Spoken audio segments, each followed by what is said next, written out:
बाबासाहेब म्हणाले होते मला डोक्यावर घेऊन नाचण्यापेक्षा मला डोक्यात घ्या, मला डोक्यात घ्या.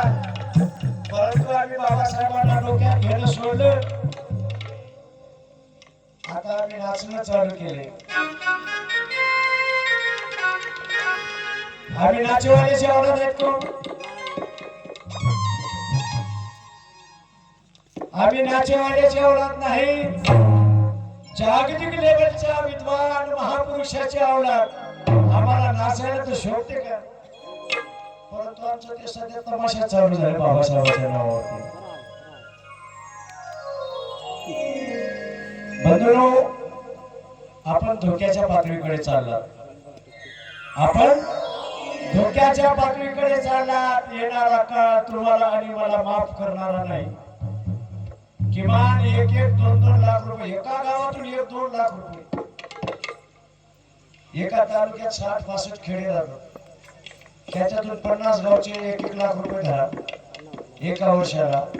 एका जिल्ह्यामध्ये 16, 17, 12, 13 तालुके आहेत.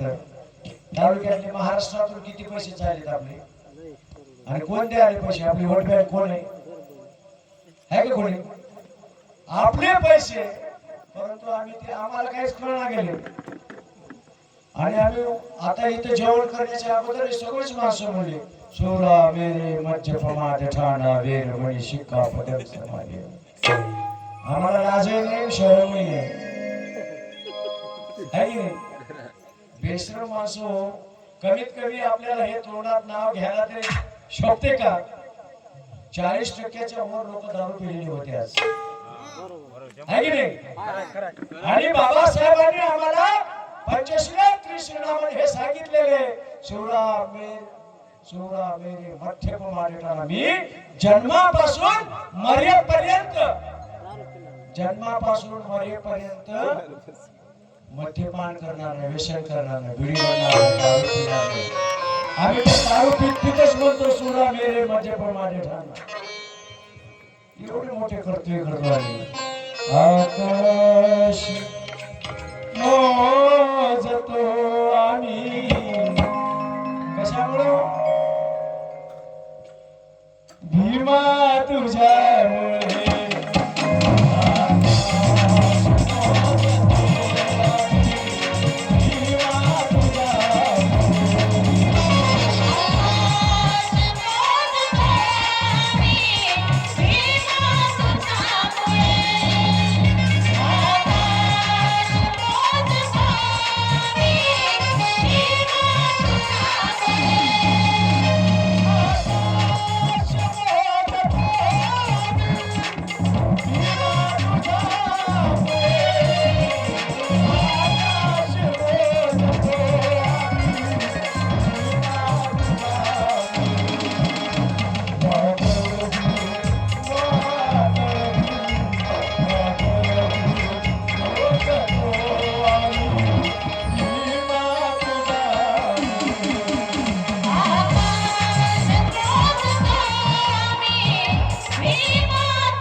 माणसं म्हणून वागावं म्हणून. परंतु आम्ही माणूस म्हणून सोडलेले. बंदूक तोफ नको रे अणुबॉम्बही नको रे. बाबासाहेबांनी भगवान बुद्धाचे ओठी टाकले आम्हाला भगवान बुद्धाच्या विचाराकडे वळवले. इथे ना तो तोफों की जरूरत ना बम की जरूरत, ना तोफों की जरूरत ना बम की जरूरत. सच बोले तो इस धरती माँ को प्यारे गौतम की जरूरत, प्यारे गौतम की जरूरत. परंतु आम्ही भगवान बुद्धाची आवडत बाबासाहेबांची आवडत म्हणून सांगून घेणारी माणसंच हत्यार घेऊनच नाचायले पोरांची. बरीच गाणी म्हणून ती गाणी मला तिकडची गाणी येतात आमच्या मॅडमला एकच गाणी ती तुम्हाला म्हणून पाठवतात कोणती कोणती गाणी आहे ती. परंतु बाबासाहेबांच्या जयंतीमध्ये हे अनुचित प्रकार होता कामा नये बंधूंनो. एवढे नाचायला पब्लिक होती, मॅडम म्हणल्याप्रमाणे इथे जेवायला पब्लिक होती, परंतु आता बाबासाहेबांचे गाणे ऐकायला पब्लिक नाही. बाबासाहेबांचे गाणे म्हणून ते तेव्हा जयंतीत नव्हते, नाचण्यासाठी होते.